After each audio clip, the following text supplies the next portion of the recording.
के बाद लेसवा नाले में तुगयानी आ गई। बिफरा पानी लेसवा गांव के बासियों पर गजब बनकर टूटा। दर्जनों घर, मकामी बाजार समेत मस्जिद रेले में बह गईं।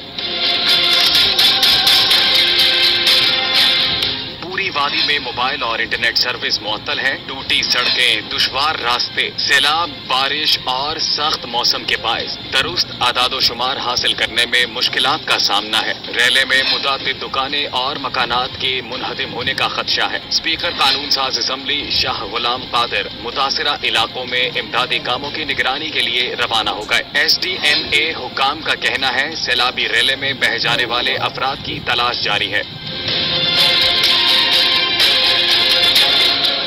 उधर सानेहा नीलम के बायस पाक फौज के जिली इदारे SCO की जीप रैली मंसूख कर दी गई है। Sector commander SCO Azad Kashmir वादी नीलम पहुंच गए हैं। Director general SCO major general Ali Farhan ने फाइबर फौरी मुरम्मत करने की हिदायत कर दी है। SCO के अफसरान मवासलाती राब्ते बहाल करने के लिए टीम के साथ लेसवा में मौजूद हैं। मुजफ्फराबाद लैंड स्लाइडिंग से कटने वाली फाइबर जोड़ने की कोशिश की जा रही है।